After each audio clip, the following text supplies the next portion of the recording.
environment baru ya, soalnya aku kayak gak pernah buat video yang backgroundnya kayak gini. Ini sebenarnya taman rumah aku, dan I make this video here because I think it's a good environment ya, suasana baru yang menciptakan pikiran yang baru juga. Jadi hari ini aku mau sharing opini aku soal every stage in my life that I have really think about it before. And maybe if you never do journaling, you never realize about your life.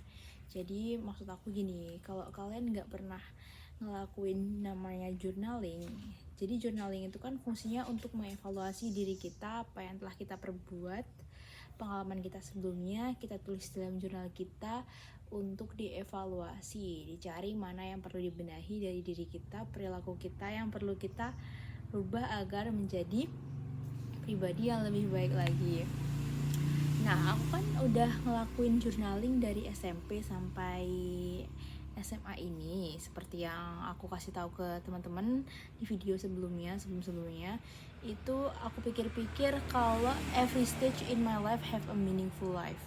Maksudnya setiap tahapan hidup aku itu, aku rasa itu memiliki dampak positif dan negatif yang ngebentuk diri aku jadi diri aku yang sekarang ini.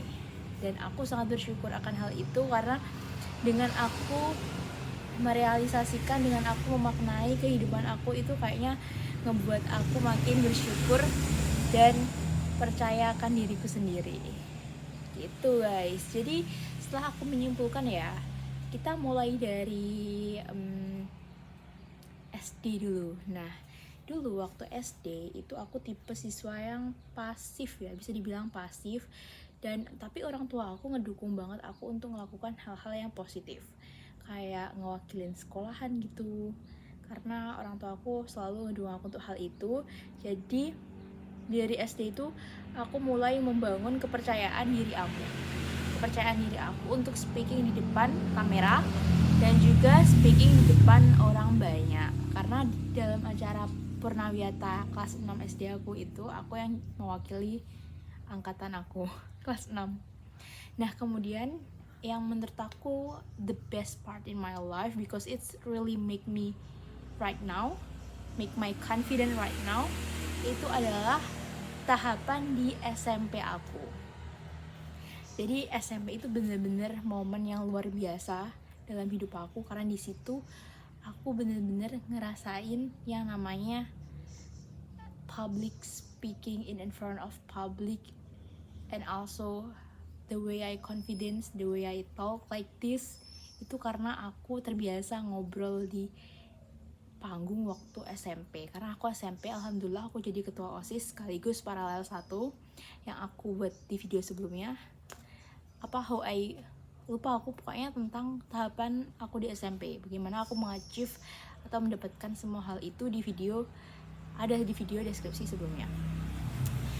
Jadi di SMP itu kan aku jadi ketua OSIS. Aku sering public speaking di depan teman-teman aku, di depan guru-guru aku. Jadi sehingga bentuk kepribadian aku yang sekarang yang confident. Dari SMP tersebut kemudian aku evaluasi di SMA. Nah, tahapan di SMA ini setelah aku bisa public speaking dan confident, menemukan diri aku yang ternyata tipe aku yang seperti ini. Di SMA aku fokus untuk membenahi diri aku secara personal. Nah, menurut aku di SMA ini bukan tentang sosialisasi, melainkan tentang menemukan jati diri kita yang sebenarnya. Di SMA ini dari kelas 10 sampai kelas 11 mau 12 ini, aku tertarik banget yang namanya psikologi. Bener, psikologi orang itu kan beda-beda, dan itu sangat menarik untuk kita amati secara langsung dan kita praktekkan apa yang kita baca. Kalau aku baca banyak buku tentang psikologi sama pengembangan diri, self development, self improvement. Kemudian di SMA ini adalah tahapan dimana aku harus merealisasi semua yang aku baca dari buku-buku yang telah aku baca tentang psikologi sama self development itu. Jadi kalau di SMP tadi kan the way I socialize with people ya, bagaimana cara aku berkomunikasi, public speaking aku, confident aku. Kalau di SMP menurut aku itu adalah tahapan pembentukan aku yang versi seperti itu.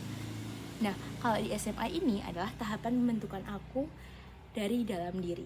Jadi kalau di SMP itu dari luar, kalau di SMA itu adalah dari dalam diri kita sendiri, yaitu personal diri, our personality and character. Gimana cara kita bisa meraih karakter atau membentuk karakter yang kita inginkan dari role model kita. Karena nyatanya setiap kita itu pasti memiliki yang namanya role model, kayak karakter impian yang mau kita bentuk. Nah, caranya gimana?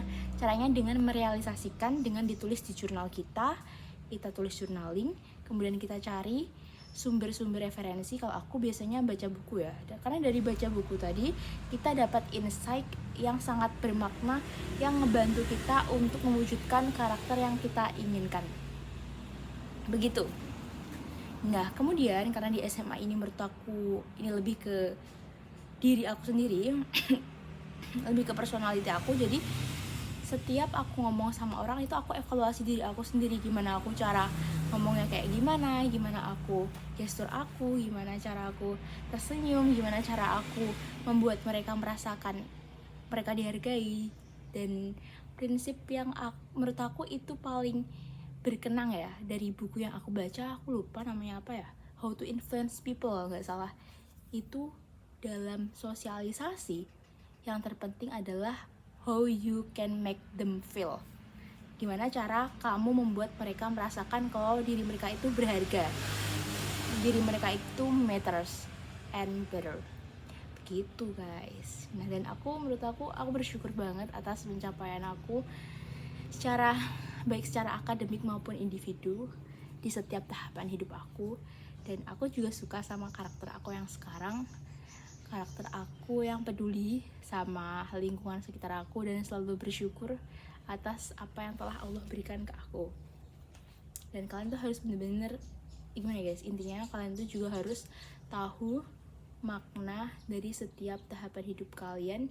Di setiap tahapan itu pasti ada manfaatnya, sama pasti ada tujuannya Allah ngasih tahapan hidup tersebut ke kalian, baik itu dari sisi buruk dan sisi positif gitu. Nah, caranya dengan mengolah sisi negatif tersebut sebagai mood booster kita untuk melakukan yang positif. Bye. Terima kasih sudah mendengarkan. Jangan lupa bersyukur setiap